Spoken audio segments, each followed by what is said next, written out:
The immediate aim of the Joyce's Dublin project was to produce a series of short audio podcasts based around, as Sam said, James Joyce's short story, The Dead. It's the final story in the collection Dubliners. It's a kind of pivotal modernist text, a very important text for Joyce. It's also a text with which many people are familiar. The podcast website showcases a lot of digitised items that are available in the IVRLA and indeed in a lot of other collaborating institutions. Selecting one story provided us with ample but manageable scope to show what could be done with some different kinds of digital output for the humanities. It also builds on UCD's existing strengths in Joyce studies with people like Anne Fogarty, Luca Crispy, Declan Kybridge, Geraldine Meany, Harry White and Mary Daly all being interviewed. The special collections section here in UCD Library holds a lot of relevant material in a variety of different collections, including photographs, maps, digitised ballads and so on. The project also shows the centrality of national collections and the viability of collaborative output utilising connections with those other institutions. We drew on photographs from various collections inside the National Library and also used the National Archives digitised census returns from 1901 and 1911, as well as some documents from their 2004 online exhibition, James Joyce and Ulysses. The audio component of this particular project allowed us to listen to some of the music that Joyce talks about, but it also helped with that collaborative aspect of the project. As well as the UCD academics that I mentioned, we conducted interviews with Ken Whelan from Notre Dame University here in Dublin. We also were able to get musical extracts from the National Folklore Collection here in UCD. And also, even within the IVRLA, from the Folk Music Project, we were able to get some music from Roman Galvin.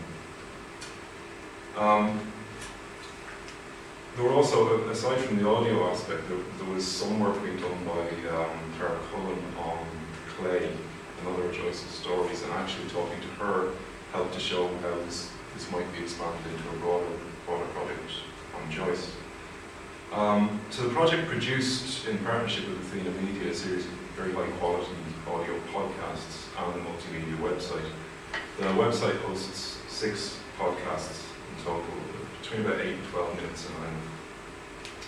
The first 5 are broadly thematic and they look at issues around the story's setting, its literary importance, the music, issues of sex and gender and so on.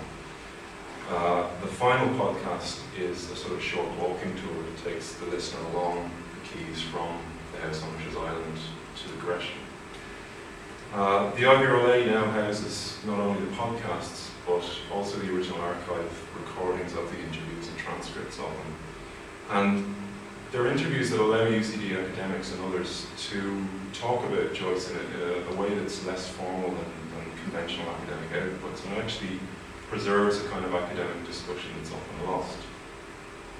The interviews also help with the connections with the other cultural institutions. So we had interviews with Katrina Crowe from the National Archives and Catherine Cherry from the National Library. And Dr. Luca Crispy also talked about the importance of the Joyce holdings inside the National Library. Other interviewees were Sean O'Leary, who is the president of the Royal Institute of Architects of Ireland, who talked about the house on Usher's Island, and the tenor Noel Grady, who discusses and sings The Lance of Aughrim. The website also has a gallery page and a slideshow that shows some of the images from the IVRLA collections and also images from the National Library. The final podcast, The Tour, is voiced entirely by Barry McGovern, who also voices the links on the other podcasts. He's a very highly respected and accomplished actor, and his involvement in the project actually helped to bring it to a wider audience. In the weeks following the launch of the podcasts, they gained immediate media attention. They were featured on the Irish Times Books pages. BBC Radio Ulster's Arts Extra had an interview with Alan Shaw from Athena Media. RT's digital station, Radio Choice, broadcast the podcast as a weekly series, and RT Radio 1's The Curious Ear had an episode devoted to the podcasts. More recently, the website's been shortlisted for a Golden Spider Award in the education category.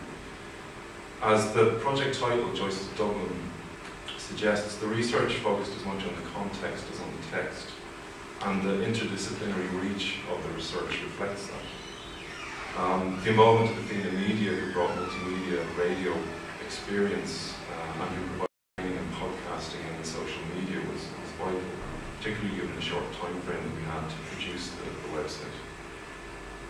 With digital research becoming increasingly important for the humanities, it was important for UCD to try and establish some appropriate procedures for researchers, and I think this project contributed to that. The podcasts and the website demonstrate some of the possibilities for research support provided to other researchers or for teaching, provided by centralised access to a variety of thematically related archival resources with a broad reach across partner institutions. The Joyce's Dublin project itself has significant potential for expansion in the future and shows the viability of a larger project addressing Joyce's work. And the richness of that work offers huge potential for expansion of the multi-layered approach that this project implemented in relation to the dead. Any larger scale project has collaborative potential to develop richer websites or location-based presentation systems of the sort that Kevin will be talking about. And that expansion can only add to the benefits already seen for UCD's literary research from this project. Thank you very much.